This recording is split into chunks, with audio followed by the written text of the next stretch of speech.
ये दानव लड़की बेहद ज्यादा खतरनाक है। सिर्फ शरीर को थोड़ा सा खींचते ही बेचारे नायक को भारी नुकसान हो जाता है और वह बिना एक पल रुके सीधा हमला कर देती है।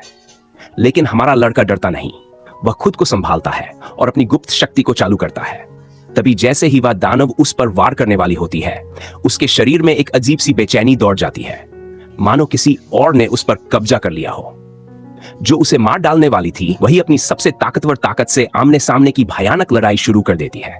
उसे यह अंदाजा भी नहीं होता कि इससे हमारा नेक और सच्चा नायक और भी मजबूत होता जा रहा है। कुछ ही देर में वह दानव घबराकर पीछे हटती है और सोचने लगती है कि उसके साथ आखिर हुआ क्या। ताकत बढ़ने के बाद साइरस आसानी से गोब्लिन्स को हराने लगता है। तभी दानव लड़की ऊपर से एक सुंदर लेकिन डरावने अंदाज में फिर नीचे आ गिरती है।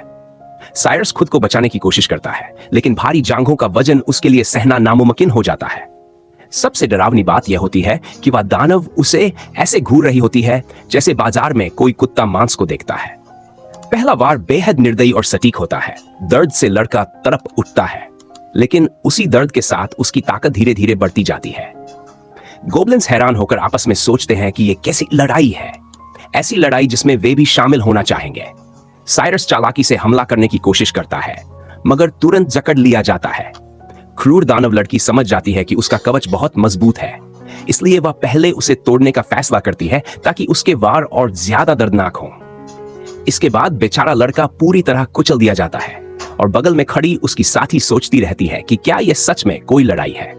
बचाव करते करते थक चुका नायक अब इंसानों की ताकत दिखाने का निश्चय करता है और लगातार हमलों में वह बेहिसाब शक्ति जमा कर लेता है।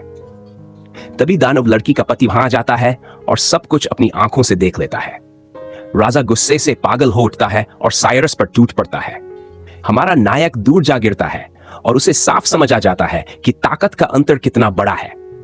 राजा अपनी प्रिय से पूछने ही वाला होता है कि यह सब क्या है, लेकिन वह उसे इतनी बुरी तरह अपमानित करती है कि देखकर दिल दुख जाता है। अपनी इज्जत बचाने के बजाय वह मूर्ख माफी मांग लेता है। इसी बीच साइरस चुपके से भागने की कोशिश करता है, मगर राजा उसे फिर रोक लेता है और बदला लेने की कसम खाता है।